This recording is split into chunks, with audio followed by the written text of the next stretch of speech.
जिन साथियों, वंदे मातरम। आज अपने शुरुआत करने जा रहे हैं राजस्थान ज्योग्राफी का सेकंड पार्ट हम पढ़ेंगे। और कल हमने पार्ट 1 के बारे में चर्चा की थी और आज हमारा पार्ट सेकंड रहने वाला है ना। और राजस्थान की ज्योग्राफी हम पढ़ रहे हैं, बिल्कुल जो नया भूगोल हमारा आ चुका है 41 जिलों के अनुसार हम पढ़ने जा रहे हैं। आज हमारी सेकंड क्लास रहने वाली है।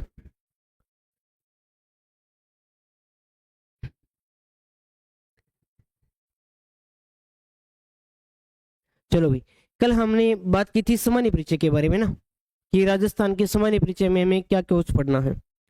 और सामान्य परिचय के अंदर हमने बेसिकली थोड़ा बहुत पढ़ा था।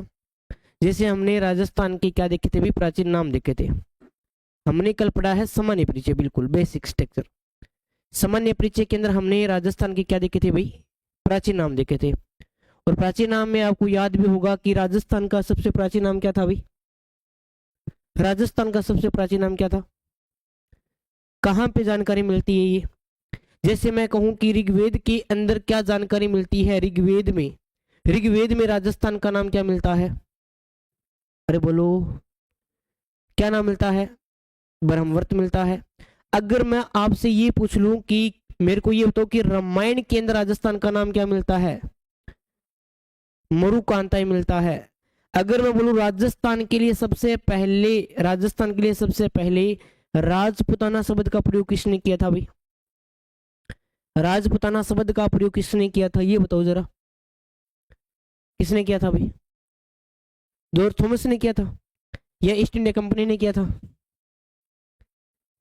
ईस्ट इंडिया कंपनी ने तो किया था, लेकिन इस बात की पुष्टि नहीं हो पाई, इसलिए इसको हम ईस्ट इंडिया कंपनी नहीं मानेंगे। यानी आपको याद रखना है कि सन 1800 ईस्वी के अंदर एक व्यक्ति था जिसका नाम क्या था, हमने पढ़ा था जॉर्ज जॉर्ज थॉमस था। और जॉर्ज थॉमस ने सबसे पहले यहाँ पर राजस्थान या राजपूत रियासत के लिए सबसे पहले राजपूताना शब्द का प्रयोग किया था। कब किया था, 1805 में। इस बात की पुष्टि कब होती है, 1805 में। करने वाले व्यक्ति का नाम क्या था, विलियम फ्रैंकलिन। और विलियम फ्रैंकलिन ने एक पुस्तक लिखी थी, नाम क्या था पुस्तक का, the military memories of the military memories of mister George Thomas.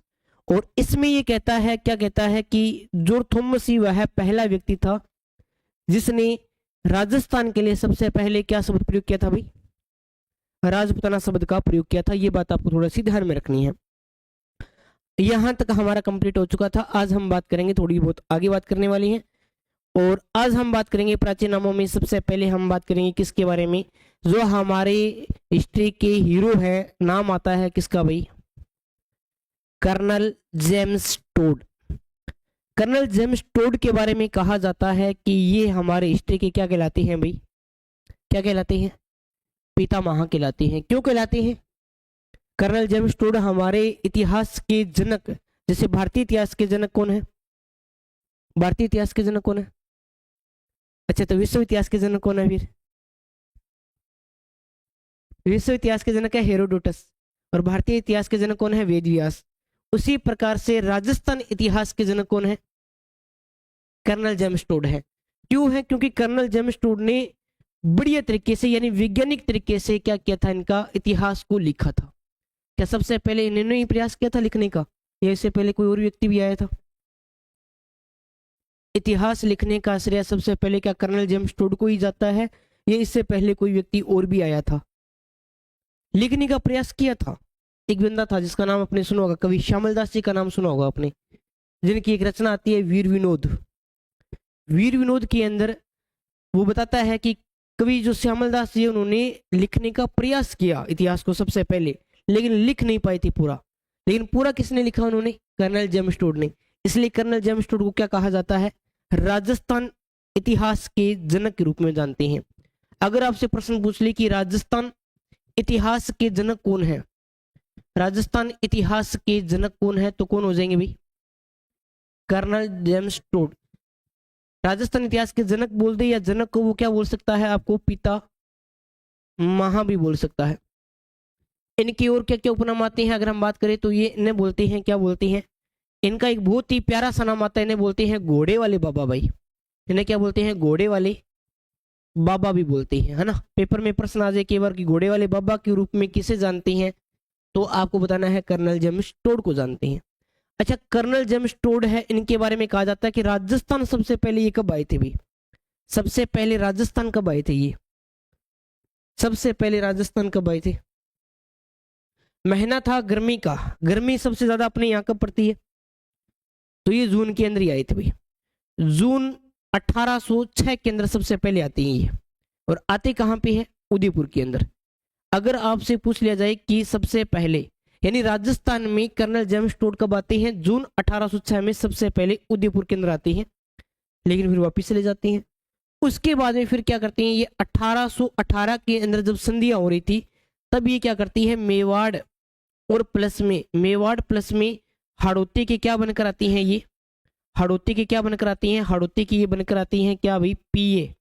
अब ये पीए क्या होता है भाई, पॉलिटिकल एजेंट क्या फंडा था भाई, यानी पहले सबसे बड़ा जो पद हुआ करता था जब 1818 के अंदर जब संधियां हो रही थी, आपने पढ़ा होगा 1857 के अंदर भी आपने नाम सुना होगा, सबसे पहले जो बड़ा पद था जी जी, जी जी के नीचे होता था ए जी जी, ए जी जी के नीचे होता था कौन भाई, पीए, और पीए के नीचे कौन होते थे भाई, शासक, और शासक के नीचे कौन होते थे फिर, शासक के नीचे फिर हो गए सामंत, हो गए ठाकुर बोल दो, सामंत बोल दो, फिर उनके बीच में, फिर उनके बाद में कौन होती थी यहाँ पे लास्ट में, जनता बोल दो ना। ऐसे तो बहुत सारी अलग अलग तरीके से आते हैं, लेकिन मेन फंडा इतना था।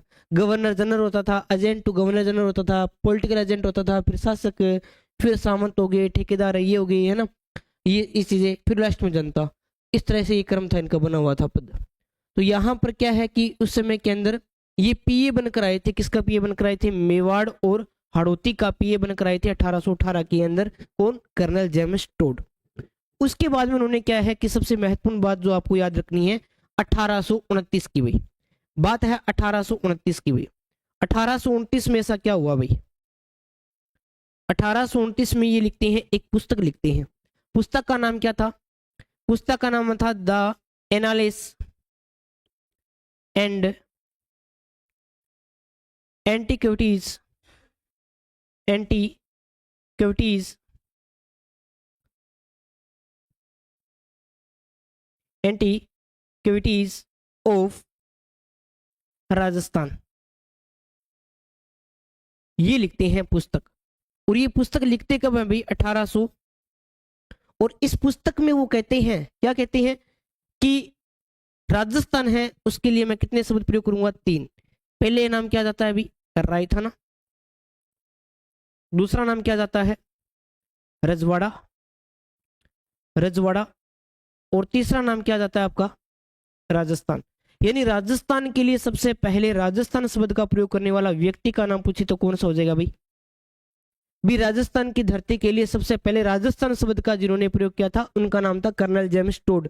और कब किया था उन्होंने ये प्रयोग, कब किया था भाई, 1829 में। कहां पर किया था, अपनी पुस्तक के अंदर। पुस्तक का नाम क्या था इनकी, the annals and antiquities of Rajasthan.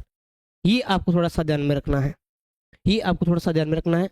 इसके बाद में अगर हम बात करना चाहते हैं इस पुस्तक के बारे में, तो ये जो पुस्तक है, इस पुस्तक के बारे में अगर मैं बात करना चाहूँ तो सबसे पहले कार्य कि इसका संपादन कार्य कहाँ हुआ था, संपादन कार्य, इसका जो संपादन जो कार्य है वो कहाँ पे होता है, पहली बात। दूसरी बात कि संपादन कार्य किसके द्वारा करवाया गया था भाई, संपादन कार्य है वो किसके द्वारा करवाया गया था, कार्य किसके द्वारा ना, किसके द्वारा करवाया गया। फिर तीसरी बात आती है कि ये पुस्तक किस भाषा के अंदर है, पता चल रहा है कि आपको देखने में कौन सी शैली के अंदर दिख रही है, the annals and antiquities of Rajasthan, English नाम है ना। तो हिंदी में रूपांतरण किसने किया था भाई, हिंदी में तो रूपांतरण किया होगा तभी तो हमें समझ में आई होगी। तो हिंदी में इसको किसने रूपांतरण किया था, वो बात भी आपको ध्यान में रखना पड़ेगा। फिर प्रश्न आता है कि ये पुस्तक किसको समर्पित की गई थी, ये समर्पित किसको की गई थी ये पुस्तक, तो ये भी आपको थोड़ा सा याद रखना है। इतनी सारी चीजें आपको याद रखनी पड़ेगी। और हम बात करते हैं सबसे पहले संपादन कार्य हुआ था, वो हुआ था लंदन के अंदर। कहाँ हुआ था भाई, ये हुआ था लंदन में हुआ था, जो आपको याद रखना है, लंदन के अंदर होता है। और संपादन कार्य किसके द्वारा करवाया गया था, तो विलियम क्रुक के द्वारा करवाया गया था। यहाँ पर आपको एक नाम याद रखना है, विलियम क्रुक के द्वारा एक संपादन कार्य करवाया गया था भाई। फिर ये पुस्तक किस भाषा के अंदर थी, इंग्लिश के अंदर, तो इसका हिंदी में रूपांतरण किसके द्वारा करवाया गया था, तो ये एक नाम आता है पंडित गौरीशंकर हीराचंद जी ओझा, पंडित गौरीशंकर हीराचंद ओझा। ये ओझा जी के द्वारा यहाँ पर क्या करवाया गया था, इसका हिंदी में रूपांतरण करवाया गया था। ये वही है रोएडा गांव के निवासी सिरोही के वाले ना, अजीत सिंह कुकान का कच्चा गाथा, ये वो ना। समर्पित किसको की थी, समर्पित के बारे में हम बात करते हैं तो इन्होंने अपने गुरु को समर्पित की थी। गुरु का नाम क्या था भाई, इन्होंने अपने गुरु को समर्पित की थी, गुरु को, और गुरु का नाम आता है जैन यति ज्ञानचंद, जैन यति ज्ञानचंद। इन्होंने अपने गुरु जैन यति ज्ञानचंद को समर्पित की थी ये पुस्तक, जो आपको याद रखनी है। आपको क्या याद रखना है, सिर्फ इतना याद रखना है कि कर्नल जेम्स टोड ने राजस्थान के लिए क्या शब्द प्रयोग किया है भाई, या तो क्या बोलेगा, या ये सब 3 शब्द प्रयोग किए थे, जो आपके लिए वेरी वेरी इंपॉर्टेंट है। राजस्थान के लिए शब्दों के बारे में हम बात कर रहे हैं, थोड़ी बहुत हमने कर्नल जेम्स टोड के बारे में बात की है। स्कॉटलैंड का निवासी था ये, केवल पूछ ले कहाँ का था, तो ये स्कॉटलैंड का निवासी था, जो आपको याद रखना, नॉर्मली सी बात है ना। तो ये थोड़ी बहुत हमें नाम के बारे में जानकारी होनी चाहिए। उसके बाद में एक प्रश्न आता है कि राजस्थान का सबसे प्राचीन लिखा हुआ नाम कहाँ पे मिलता है भाई। अगर पूछे कि सबसे प्राचीन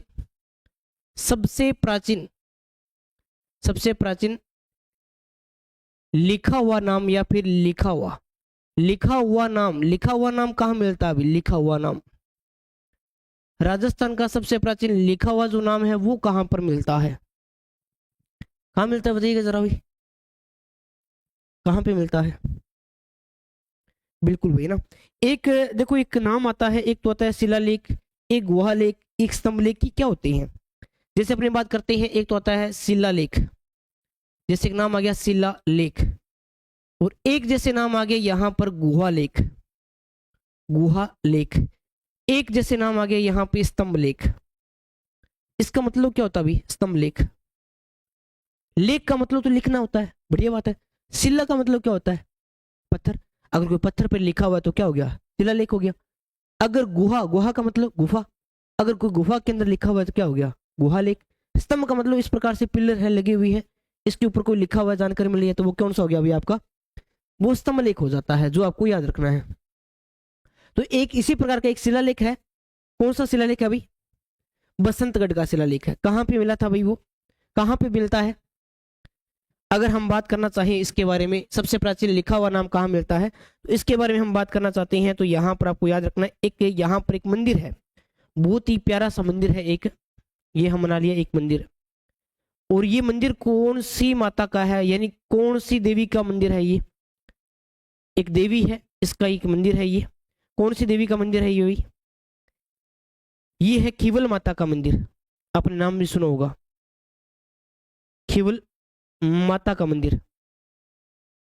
खीवल माता का जो मंदिर है वो कहाँ पड़ता है अभी, बसंतगढ़ के अंदर पड़ता है। और ये बसंतगढ़ कहाँ पड़ता है आपका, बसंतगढ़ पड़ता है आपका सिरोही के अंदर, और इसी के बिल्कुल पास के अंदर यहाँ पर एक शिलालेख उत्कीर्ण है, बिल्कुल इसकी यहाँ पर एक शिलालेख उत्कीर्ण है, और इस शिलालेख के अंदर यहाँ जानकारी मिलती है राजस्थान के बारे में, एक छोटा सा नाम यहाँ पे लिखा हुआ है।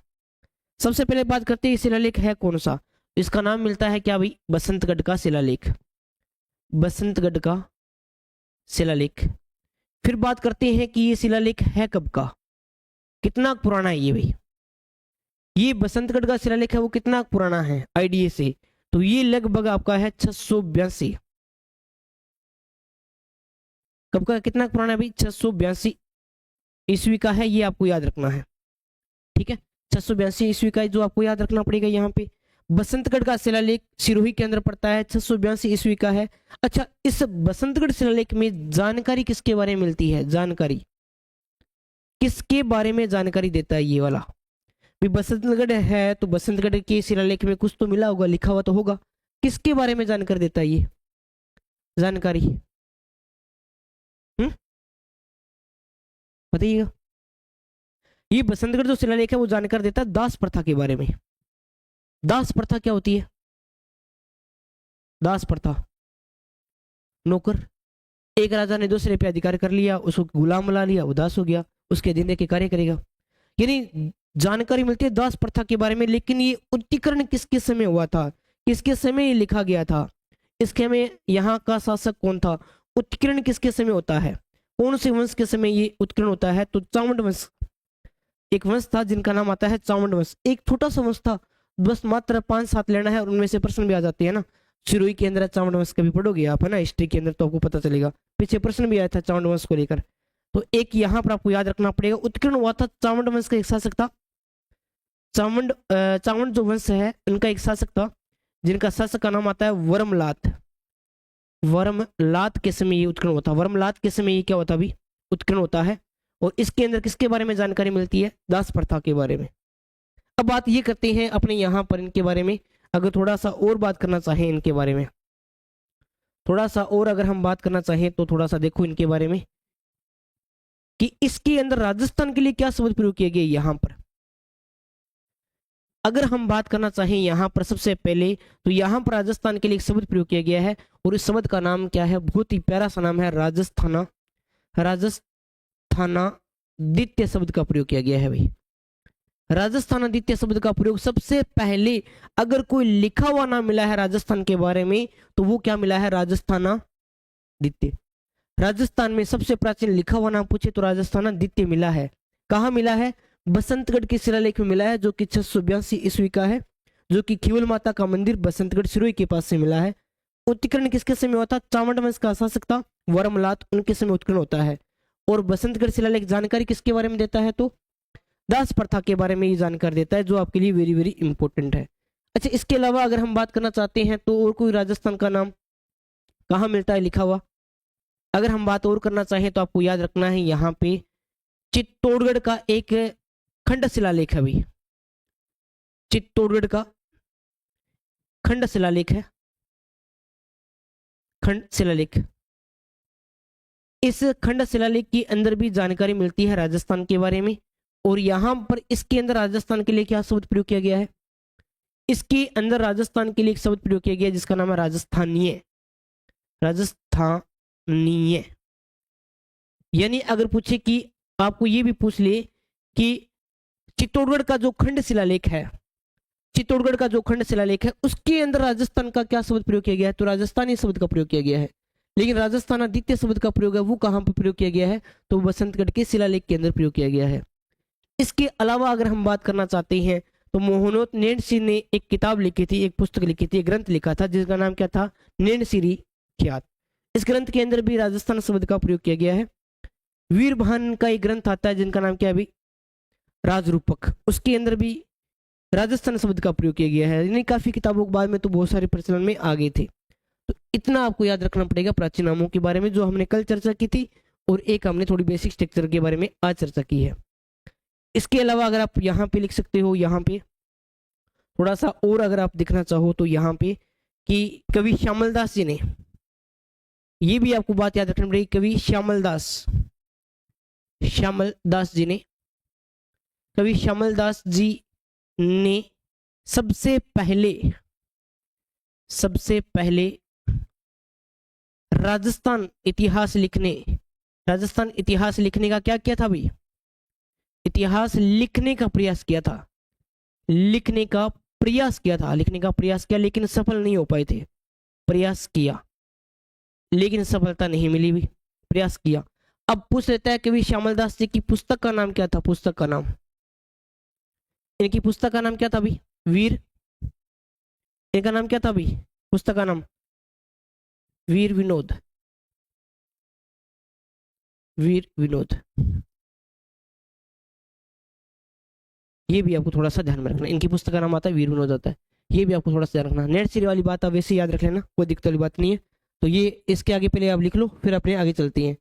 ये सामान्य परिचय में कल यहाँ तक लिखा था, आज ये लिखना अपने को, फिर इसके बाद में अपने आगे बात करते हैं। कल वाला लिखा हुआ ना आपका, इतना और लिखो, फिर आगे बात करते हैं।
अब देखो अपने बात करेंगे राजस्थान की जो सामान्य बेसिक स्ट्रक्चर है ना उसके बारे में बात करेंगे। ये छोटी सी बात है, लिखना चाहो तो लिख लेना। पुस्तक का नाम वीर विनोद आता है इनका, सीधा लिख दो। श्यामल दास जी की सबसे पहले राजस्थान इतिहास लिखने का श्रेय जाता है। लिखने का प्रयास किया था लेकिन सफल नहीं हो पाए थे। पुस्तक का नाम वीर विनोद है। अब अपने बात करते हैं राजस्थान का सामान्य परिचय। ये देखो भी, सामान्य परिचय में हम क्या करेंगे, स्थिति और विस्तार के बारे में बात करेंगे। सामान्य परिचय में सेकंड चैप्टर हम पढ़ने वाले हैं। सामान्य परिचय के अंदर हम पढ़ेंगे वीर विनोद। सामान्य परिचय के अंदर हम बात करना चाहते हैं तो यहाँ पर अब हम देखेंगे स्थिति और विस्तार के बारे में। सबसे पहले बेसिक स्ट्रक्चर के बारे में बात करूं तो राजस्थान का क्षेत्रफल कितना है। राजस्थान का क्षेत्रफल कितना है भाई, ये आपको बताना है। फिर आपको बताना है कि राजस्थान का क्षेत्रफल वर्ग मील में कितना है। राजस्थान का क्षेत्रफल वर्ग मील में कितना है। क्षेत्रफल वर्ग मील में कितना है, वर्ग मील में। फिर आपको बताना है यहाँ पर राजस्थान की आकृति कैसी है, आकृति। फिर आकृति के बारे में बताने वाला भूगोलवेत्ता का नाम।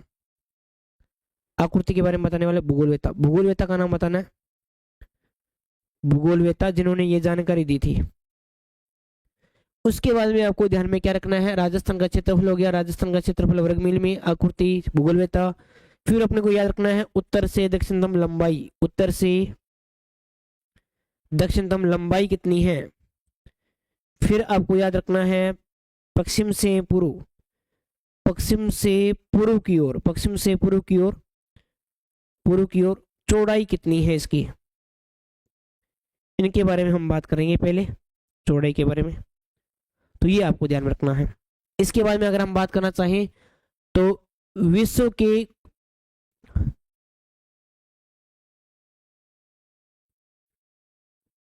हाँ तो चलो कोई बात नहीं है ना। फिर अपने यहाँ पे बात करते हैं, यहाँ पे देखो भी, तो राजस्थान का जो क्षेत्रफल है वो आपको याद रखना है। यहाँ पे कितना है भाई, 3,42,239 वर्ग किलोमीटर के अंदर है।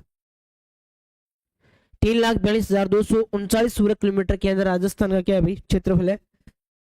जो कि आपको ध्यान में रखना है कि भारत के कुल क्षेत्रफल का कितना परसेंट है भाई, ये भारत के कुल क्षेत्रफल का कितना परसेंट है, भारत के कुल क्षेत्रफल का भाई, भारत के कुल क्षेत्रफल का कितना परसेंट है भाई। कुल क्षेत्रफल का अगर परसेंट पूछ लिया जाए तो कितना हो जाएगा, 10.41%। अगर ये नहीं आया तो 1/10%, जो भी आपके लिए दिया हो पेपर, ये आपको याद रखना है। भारत के कुल क्षेत्रफल का 10.41% है, ये आपको याद रखना है, इंपॉर्टेंट है। राजस्थान का क्षेत्रफल वर्ग मील में कितना है ये बताइएगा भाई, 1,01,132,140।